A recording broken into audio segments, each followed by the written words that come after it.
اہل اسلام کو یہ اعزاز حاصل ہے، وہ خاتم النبیین حضور صلی اللہ علیہ وسلم کے امتی ہیں۔ یہ اعزاز اپنی جگہ، مگر سوال یہ ہے کہ ہم اپنی آقا کی اطاعت اور فرما برداری کس حد تک کرتے ہیں؟ محبت کے دعوے کوئی وزن نہیں رکھتے جب تک ان کے پیچھے عمل کا ثبوت نہ ہو۔ ہمیں جائزہ لینا چاہیے کہ ہم اپنی زندگی کے تمام گوشوں میں کس حد تک رسول پاک رحمت للعالمین کی اطاعت پر کار فرما ہے۔ نبی کریم حضور صلی اللہ علیہ وسلم آخری نبی ہونے کی حیثیت سے انبیاء کرام کی پاکیزہ جماعت کے درمیان بہت بلند اور ممتاز مقام رکھتے ہیں۔ آپ امام الانبیاء ہیں۔ آپ کی آمد کے بعد قیامت تک نہ کوئی نبی آئے گا، نہ ہی کوئی کتاب نازل ہوگی، نہ شریعت بدلے گی، نہ ہی اخلاقی اصول اور ضوابط رد و بدل ہوگی۔ رہن سہن، معاشرت، عمومی نظر ضروریات، معاملات، تدبیر، لاہ عمل، حکمت عملی اور منزل تک پہنچنے کے لیے ذرائع و وسائل کا تعین بدلتے وقت کے مطابق تبدیل ہو سکتے ہیں، لیکن بنیادی عقائد اور اعمال اور اخلاقی اصول اور ضوابط غیر مبدل ہیں۔ ان سب امور میں رہنمائی کے حاصل کرنے کے لیے دو بنیادی ماخذ ہیں، اللہ کی کتاب اور رسول اللہ کی سنت۔ آپ نے زندگی کے آخری لمحات میں امت کو اس اہم ترین پہلو کی طرف متوجہ کرتے ہوئے فرمایا تھا، میں تمہارے درمیان دو اہم چیزیں، اللہ کی کتاب اور اس کے نبی کی سنت چھوڑنے جا رہا ہوں، تم کبھی گھبرا نہ ہوگے جب تک ان کو مضبوطی سے پکڑے رکھو گے۔ متا امام مالک۔ ایک امتی کے لیے بلا شبہ یہ بہت اہم ہے کہ حضور صلی اللہ علیہ وسلم نے لباس کیسا پہنا تھا، کھانا آپ کے کون سے پسند کے تھے۔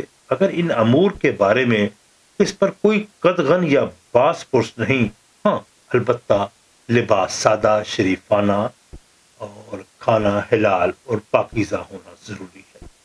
اس طرح حضور نے زندگی کے جو معاملات واضح طور پر متعین کر دیے، ان کی پابندی ہر دور میں ہر امتی کے لیے ضروری ہے۔ آپ کے کردار کا ایک نمایاں ترین پہلو دیانت اور امانت ہے۔ آپ طبعاً اتنے امانت دار تھے کہ کسی دوسری کی چیز ہتھیار لینا آپ کی طبیعت اور مزاج سے لگا ہی نہیں کھاتا تھا۔ اس دیانت اور امانت کی وجہ سے آپ کو جہاں آپ کی قوم الصادق کہتی تھی، وہاں الامین کے نام سے بھی متعارف تھی۔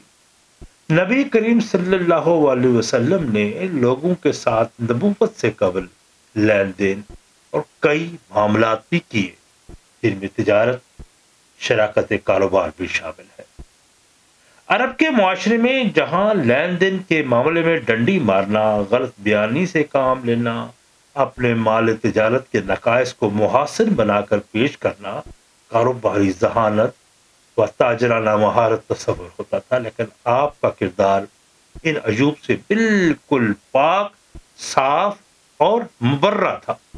حضور صلی اللہ علیہ وسلم جوانی ہی میں الامین کے نام سے سارے جزیرہ نما عرب میں مشہور ہو گئے تھے۔ جہاں آپ نے شرک کو بت پرستی کی اس ماحول میں توحید خداوندی کا کلمہ پیش کیا تو یہ لوگوں کو یہ کلمہ بہت اجنبی محسوس ہوا۔ اس کلمہ حق نے کفار کو مشتعل کر دیا، جیسے بھیڑیوں کے چھتے پر پتھر مار دیا گیا ہو۔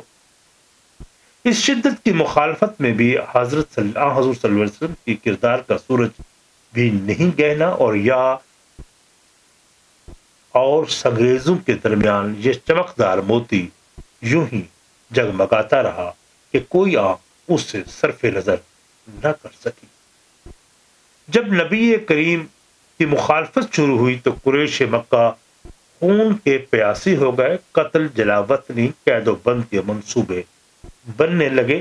اس بدترین مخالفانہ ماحول میں حضور صلی اللہ علیہ وسلم کی اخلاقی برتری یوں قائم تھی کہ خون کے پیاسے اپنی امانتیں آپ کے پاس مامون و محفوظ سمجھتے تھے۔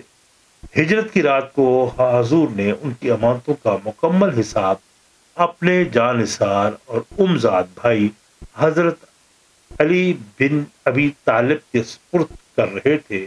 آپ نے حضرت علی کو فرمایا، یہ ان لوگوں کی امانتیں ہیں جو میرے خون کے پیاسے ہیں، میرے پیچھے یہ امانتیں تمہارے سپرد ہیں، تم یہ امانتیں حقداروں تک پہنچانے کے لیے یہاں رکے رہو۔ کسی شخص کی دیانت کی اس سے بڑی دلیل شاید ہی دنیا میں پیش کی جا سکتی ہے۔ سیرت النبی از شبلی نمانے جلد 1 صفحہ 162۔ سیرت نگاروں نے رسول اکرم صلی اللہ علیہ وسلم کی عظمت میں ایک اور واقعہ بھی بیان کیا ہے، جس کے مطابق آپ نے یہودیوں کے کلوں کا محاصرہ کر رکھا تھا اور ایک سیاہ رنگ کا چرواہا اپنی بکریوں کے ساتھ آپ کے پاس سے گزرا اور آپ کو دیکھا، اور اس نے کہا کہ آپ اللہ کے نبی ہیں؟ فرمایا ہاں۔ پھر اس نے اسلام کی تعلیمات کے بارے میں جاننا چاہا تو آپ نے اس کے سامنے اسلام کی مختصر تشریح فرمائی، اور اس چرواہے نے جہاد میں شرکت اور قتل ہو جانے کی صورت میں جنت میں داخلے کے بارے میں سوال کیا تو آپ نے فرمایا اگر تم شہید ہو جاؤ گے تو جنت میں چلے جاؤ۔ چرواہے نے آپ کو کہا یہ بکریاں فلاں یہودی کی ہیں، ان کا کیا کروں؟ آپ نے فرمایا ان کو ہانک دو اور اس کے مالک تک پہنچا دو۔ گویا جن کے مقابلے پر آپ نے فوج کشی کر رکھی تھی ان کے مال کو بھی قبضے میں لے لینا دیانت اور امانت کے منافی سمجھا۔ یہ 9 مسلم صحابی جنہوں نے نہ کوئی نماز پڑھی تھی نہ روزہ رکھا تھا شہید ہو گئے، اور حضور صلی اللہ علیہ وسلم نے ان کے بارے میں گواہی دی کہ وہ جنت میں جا چکے ہیں۔ آپ نے عصبیت سے بہت بلند ہو کر کلی انسانیت کے لیے مثالی کردار ادا کیا۔ اس میں کوئی دو رائے نہیں کہ دنیا کا سب سے مشکل کام عصبیتوں سے بلند ہونا اور سچ کا علم اٹھانا ہی ہے۔ ہم لوگ مذہبی، سیاسی، سماجی اور کئی طرح کی عصبیتوں میں مبتلا ہو جاتے ہیں۔ یہ عصبیتیں ہمیں اپنے حصار میں اس طرح لے لیتی ہیں کہ ہم ان کے زیر اثر پیدا ہونے والے خیالات ہی کو واحد سچ مان لیتے ہیں۔ انسان کی سب سے بڑی آزمائش یہی ہے، اور تکبر کی بھی تعریف یہی ہے کہ انسان حق کے سامنے کھڑا ہو جائے اور اسے قبول کرنے سے انکار کر دے۔ ہم سب افراد اسی طرح کی عصبیت کی وجہ سے انسانوں کو تقسیم کرتے ہیں۔ یہی وہ عصبیت ہے جس سے ہمارے آقا پیغمبر و آخر و اعظم حضور صلی اللہ علیہ وسلم نے منع فرمایا تھا۔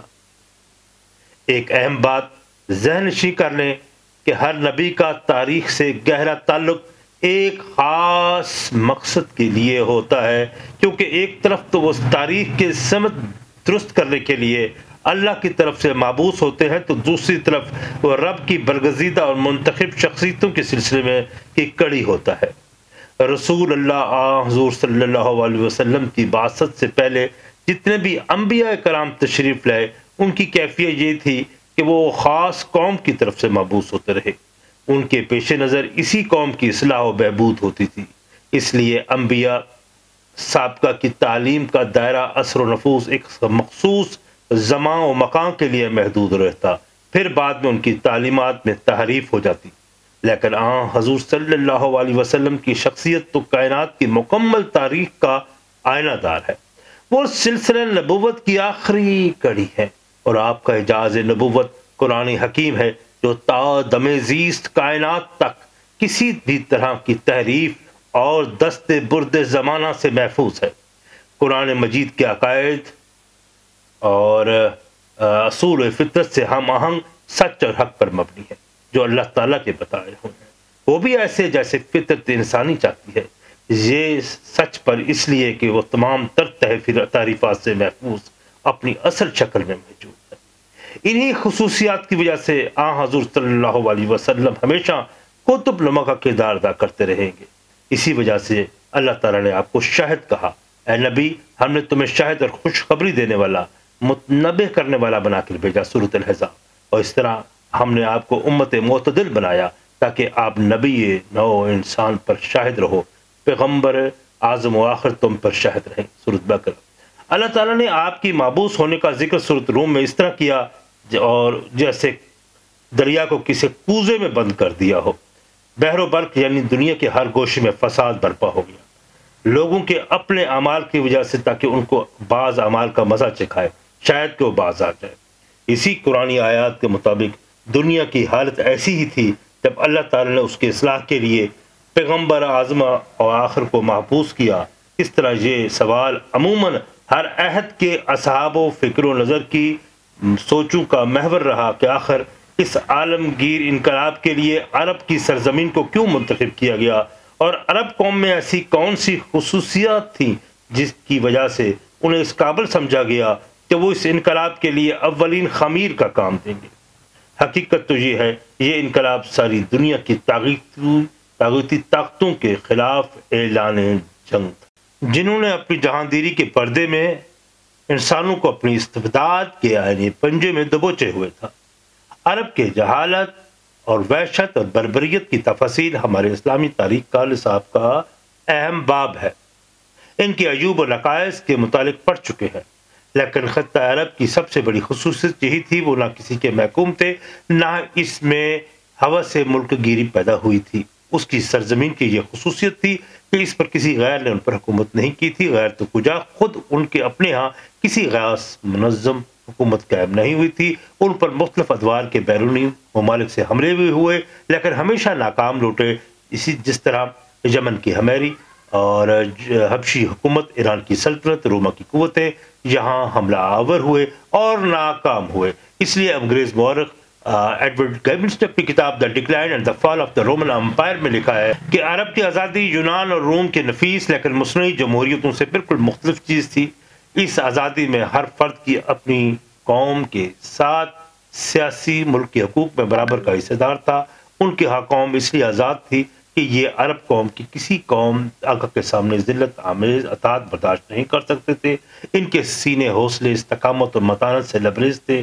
یہ عرب قوم اس قدر اپنی آزادی کو اپنی متاع سمجھتے تھے، یہ کسی منظم مذہب کے پیروکار بھی نہ تھے، بلکہ اپنے ذوق بندگی تسکین کے لیے انہوں نے اپنے معبودوں کو وضع کر رکھا تھا۔ جس طرح جس کی مرضی ہوتی تھی اس کی پرستش کرتے تھے، لیکن ان کے محکوم ہونے کا سوال ہی پیدا نہیں ہوتا تھا۔ ان کے مقابل میں بت پرست اور توہم پرست قوموں کی حالت یہ تھی کہ ان کی حریت و فکر اور اعلیٰ کی تمام قوتیں سرب تھیں۔ وہ اپنے ہاتھوں کے بنائے ہوئے بتوں کا خوف ہر وقت ان کے دل و دماغ میں چھایا رہتا، لیکن عرب قوم اگرچہ بت پرست تھی، لیکن اس کے اثرات ان کی فطری آزادی کے جذبے کو کچل نہ سکے۔ اس کے علاوہ اس عرب قوم کے لوگ اس دور کی تعلیم سے بے بہرہ تھے، اس لیے ان کا ذہن خارجی اثرات سے غیر متاثر تھا، اور نہ ہی یونانی فلسفے نے ان کی اپنی موشگافیوں کے فریب میں اسے الجھایا۔ ایڈورڈ گیبنز نے حضور کی تعریف کرتے ہوئے لکھا کہ محمد صلی اللہ علیہ وسلم کی زندگی کا سب سے بڑی کامیابی اخلاقی اور طاقت کے ذریعے حاصل کی گئی، نہ کہ کسی تلوار کے زور سے۔ مشہور روسی ادیب ٹالسٹائے حضور صلی اللہ علیہ وسلم کے بارے میں یوں رقم دراز ہے: بلا شبہ محمد صلی اللہ علیہ وسلم ان عظیم مصلحین میں سر فہرست ہیں جنہوں نے اسلامی سماج کے لیے جلیل القدر خدمات سر انجام دی ہیں۔ آپ صلی اللہ علیہ وسلم کے لیے یہی سرمایہ افتخار کچھ کم نہ تھا کہ آپ نے پوری قوم کے سامنے حق کو روشن کر دیا اور اسے امن و آشتی کا خگر اور خون روزی سے باز رہنے والا اور انسانیت کے لیے سارے قربانی والا بنا دیا۔ آپ کے فخر کے لیے یہی کافی ہے، آپ نے ترقی اور بلندی کا راستہ کھول دیا، اور یہ اتنا بڑا کام تھا جسے وہی شخص انجام دے سکتا ہے جو توانائی، دانائی اور علم کی خوبیوں سے بہرہ بر ہو۔ ایسا شخص ہر طرح کی احترام و تکریم کے لائق ہے۔ قرآن حکیم میں درج ہے: ہم نے آپ کو سارے جہانوں کے لیے رحمت بنا کے بھیجا۔ رسول اکرم صلی اللہ علیہ وسلم نے فرمایا: میں مکارم اخلاق کی تکمیل کے لیے بھیجا گیا ہوں۔ آپ صلی اللہ علیہ وسلم کے بارے میں خود اللہ تعالیٰ نے آپ کے اخلاق کی گواہی دیتے ہوئے فرمایا: آپ بلند اخلاق کے حامل ہیں۔ انگریز مفکر کارلائل نے آپ صلی اللہ علیہ وسلم کے بارے میں کہا: محمد صلی اللہ علیہ وسلم اپنے عظیم نفس اور کائنات کے حقائق کے اندر غور و فکر کرنے میں منفرد تھے۔ یہی وجہ ہے کہ آپ صلی اللہ علیہ وسلم کی آنکھوں کے سامنے زندگی اپنی ہولناکیوں، خوبیوں، ہیبتوں کے ساتھ جلوہ گر ہو گئی تھی۔ اس لیے آپ صلی اللہ علیہ وسلم کی آواز فطرت کی آواز تھی، چنانچہ جب آپ نے آواز دی تو کان سننے لگے اور دل سمجھ